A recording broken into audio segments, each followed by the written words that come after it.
Under this Azadi Ka Amrit Mahotsav campaign of the country, we from the School of Health Sciences have initiated a series of health promotional programs. We will be discussing a very important subject today, and that is epilepsy. So we have with us over here Dr. Madhuri Bihari, who is head neurology in the Fortis Hospital, Vasant Kunj. Welcome, madam. I think, ma'am, to begin with, what exactly is epilepsy? And you can just explain what is that. जी धन्यवाद। Epilepsy एक brain की बीमारी होती है। इसमें brain की कुछ कोशिकाएं ज़रूरत से ज़्यादा एक्टिव हो जाती हैं, जिसके कारण कि ब्रेन में तरंगें उठती हैं। उन तरंगों के कारण शरीर में बहुत सारी हरकतें होती हैं, एबनॉर्मल हरकतें, जिनको हम मिर्गी कहते हैं। ये कई बार हो सकता है, किसी भी एज में हो सकता है। ये लड़कों, लड़कियों, पुरुषों, स्त्रियों सभी में हो सकता है, और ये किसी भी एज में हो सकता है, बच्चों में, वृद्धों में, यंग एज में, हर एज में हो सकता है। लेकिन ये होता क्यों है मैडम? मतलब सब में तो नहीं होता, लेकिन किसी किसी में होता है, जिसमें होता है बहुत बार होता है, लगातार होता है जी, तो इसका कोई कारण है क्या? देखिए, इनके कारणों में हम जाएंगे तो बहुत सारे कारण हैं। एक तो ये होता है कि हमने पूरा इन्वेस्टिगेशन कर लिया, लेकिन अबाउट 60% में हम कारण नहीं पता कर पाते हैं। लेकिन बाकी में 30-40% में कुछ कारण होते हैं, जैसे कुछ अनुवांशिक होता है, जिसे हम जेनेटिक भी कहते हैं।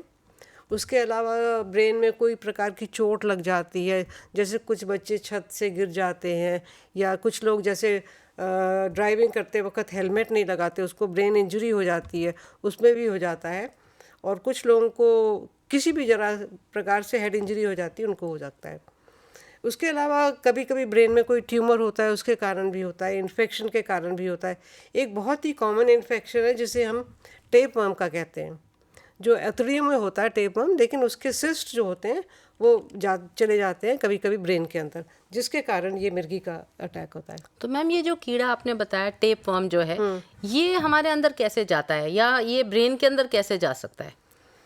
देखिए, ऐसा होता है कि हम जब खाना खाते हैं जो कि अच्छे से पका नहीं होता, जैसे जो ज़मीन के पास होता है, जैसे कि सलाद तो हम लोग पकाते नहीं हैं, तो वो हम जब कच्चा सब्जी खाते हैं या जो अच्छी तरह से पकी नहीं होती, cooking is not well done, तो उसमें वो कीड़ों के हमारे अंडे चले जाते हैं, जो कि अंडे पेट में जाके वर्म बन जाता है।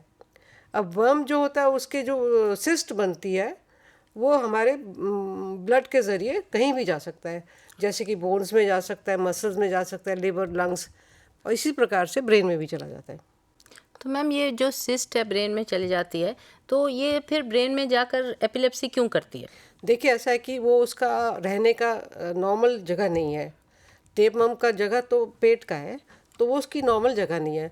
तो जब धीरे धीरे बढ़ने लगता है तो उसको ब्रेन जो है रिएक्ट करता है, एंटीबॉडीज़ बनाता है, इन्फ्लेमेशन होता है।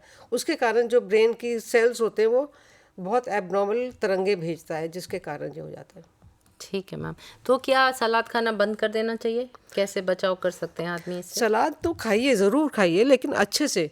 नॉर्मली क्या होता है कि हम लोग जब बाहर की चीज़ें खाते हैं, हमें कुछ विश्वास नहीं है कि कैसे धोया होगा, क्या किया होगा, पर घर में जब बनाते हैं तो हम अच्छे से धो सकते हैं, उसको ठीक से क्लियर कर सकते हैं, उसमें कोई गंदगी ना रहे, इसका ख्याल रख सकते हैं। तो वो तो अच्छे से धोने में हम इससे बच सकते और हैं। जैसे पत्ता गोभी वगैरह होता है जो कि नीचे ही होता है ज़मीन के आसपास, तो उनको हम कुक करें जब, अच्छे से करें। चाइनीज़ भोजन में होता है कि पूरा पकाते नहीं हैं, स्टर फ्राई हो जाता स्टर है, फ्राई होता है, तो उसमें ये ख्याल रखना चाहिए कि उसको भी अच्छे से पका के लेना चाहिए। तो आपने कारण बताए कि इसके बहुत सारे कारण हैं, और बहुत सारे लोगों में ऐसा भी है कि कारण का पता नहीं भी चलता है। जी। हर मिर्गी का दौरा एक ही तरह का होता है या अलग अलग तरह के होते हैं? मिर्गी के दौरे कई प्रकार के होते हैं। एक तो होता है जनरलाइज्ड एपिलेप्सी, जिसमें कि पूरा शरीर ही हिलता है और पूरे शरीर में हरकत होती, ज़ोर ज़ोर से हिलने की। उसके अलावा कुछ पार्शियल एपिलेप्सीज भी होते हैं, जिसमें कि शरीर का एक हिस्सा हिलेगा, या चेहरा ऐसे ऐसे हिलेगा, हाथ ऐसे ऐसे हिलेगा, फिर बेहोश हो जाता है इंसान। इसको पार्शियल एपिलेप्सी कहते हैं। इसके अलावा कुछ और भी एपिलेप्सी होते हैं जिसमें कि कुछ भ्रम होने लगता है कि मैं इस जगह पहले आ चुका हूँ, ये पहले ये वारदात पहले हो चुकी है, ये वाक़या पहले हो चुका है। उसके बाद कुछ कन्फ्यूजन की स्टेट आती है, उसके बाद बेहोश हो जाते हैं। अच्छा, तो क्या बेहोश होना ज़रूरी है एपिलेप्सी में? हमेशा बेहोश नहीं होते, अच्छा, सिर्फ ऐसे ऐसे हाथ हिल रहा है फिर ठीक हो जाता है, ठीक हो इतना जाता भी है। होता है। और कभी कभी कुछ लोगों को झटके लगते हैं, पूरा शरीर ऐसे झटक जाता है। ये वाला दौरा जो है बच्चों में ज़्यादा होता है। सुबह सुबह उठते ही ऐसे ऐसे हिले, झटका मरा, और हाथ में जो भी चीज़ होगा, ब्रश होगा या कुछ ग्लास वगैरह होगा, वो गिर जाता है। तो ये भी एक प्रकार का दौरा होता है। तो मैडम अब अगर जैसे मेरे को अगर एपिलेप्सी है तो क्या मेरे को क्या क्या ध्यान रखना चाहिए? इलाज कब करना चाहिए, कहाँ जाना चाहिए? एलोपैथिक में ठीक है या कोई भी आप आयुष जा सकते हैं, मेडिटेशन से ठीक हो सकता है? किस तरह का इलाज कराना चाहिए? ये जो बीमारी है इसका इलाज, पक्का इलाज तो एलोपैथिक मेडिसिन नहीं है, तो आपको किसी डॉक्टर से ही मिलके इलाज कराना चाहिए। तो इसका कितने टाइम तक इलाज चलता है? वो डिपेंड करता है कौन सी प्रकार की एपिलेप्सी। यदि जेनेटिक हुई तो सारी उम्र करनी पड़ती है। अच्छा, कुछ इलाज है कि जो हम 3-4 साल में कहते हैं हम रोक सकते हैं। तो जैसे आपने कीड़े वाला बताया, तो उसका क्या परमानेंट इलाज है जिसमें फिर हम कह सकते हैं कि ठीक है अब आप ठीक हो गए और आपने दवाई पूरी खा ली, अब आपको नहीं होगा? जो कीड़ों वाला है उसमें तो हम पहले कीड़े मारने की दवा देते हैं जिससे कि कीड़े मर जाते हैं। उसके बाद हम उनको एपिलेप्सी की दवा देते हैं। कभी कभी क्या होता है, कीड़े मरने के बाद वहाँ कैल्सिफिकेशन हो जाता है ब्रेन के अंदर। अगर कैल्सिफिकेशन हो गया तो फिर वो खुद ही एक सोर्स हो जाता है सीजर बनाने का, तो फिर हमेशा ही लेना पड़ता है। अच्छा, तो वो उम्र भर दवाई लेनी पड़ेगी। और कई आपने बोला जैसे ट्यूमर है या कुछ है, तो ट्यूमर अगर निकाल देंगे तो इलाज हो जाएगा, तो फिर आपकी मिर्गी की प्रॉब्लम सॉल्व हो सकती है? इतना आसान नहीं है मैडम। अच्छा, ऐसा होता है कि अगर हमने ट्यूमर निकाला तो जब चाकू लगता है तो वो सिर्फ ट्यूमर को ही नहीं काटता, आसपास का थोड़ा सा टिश्यू कट जाता है। वो जब टिश्यू जब रिकवर करता है, जिसको हम कहते हैं कि, तो वहाँ पे थोड़ा सा फाइब्रोसिस हो जाता है। वो फाइब्रोसिस जब ठीक होता है, रिकवर करता है, वो ऐसे खींच लेता है, सिकुड़ जाता है, सिकुड़ जाता है। जैसे हमने देखा होगा कट जाता है तो वो भी सिकुड़ जाता है हल्का सा। तो वहाँ पे वो जो नर्व सेल्स होते हैं वो फिर एक्टिव हो जाते हैं, ठीक है। सीजर को बनाने के लिए। तो मतलब जो सेंसिटिव नर्व्स हैं, क्योंकि वो हाइपर एक्टिव हो गए, मतलब वो हमने उनको छेड़ दिया इन अ वे, जी, तो जी। जिसकी वजह से वो एक फोकाई बन जाता है, जिसकी वजह हाँ से जी, हाँ जी, एपिलेप्सी होती रहती है। जी। ठीक है। तो क्या ये एक छुआछूत की बीमारी है? क्या हमें उनसे बच के रहना चाहिए, डर के रहना चाहिए कि नहीं हमें भी हो जाएगी अगर मिर्गी के पेशेंट्स हमारे साथ हैं या उनके साथ उठते बैठते हैं?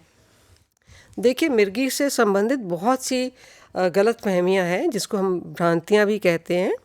उसमें से एक ये प्रमुख है कि हम सोचते हैं कि हम उसके जूठे बर्तन में खाना नहीं खा सकते, या हम उससे प्यार नहीं कर सकते, उसके पास नहीं आ सकते। ये सब गलत फहमियाँ हैं और ये बिल्कुल सही नहीं है। ये बिल्कुल कोई छुआछूत की बीमारी नहीं है। अच्छा, तो इसलिए हमें उसमें कोई प्रॉब्लम नहीं है, हाथ मिलाने में, उनके साथ बैठने उठने में, उनके साथ खाना खाने में कोई प्रॉब्लम नहीं है।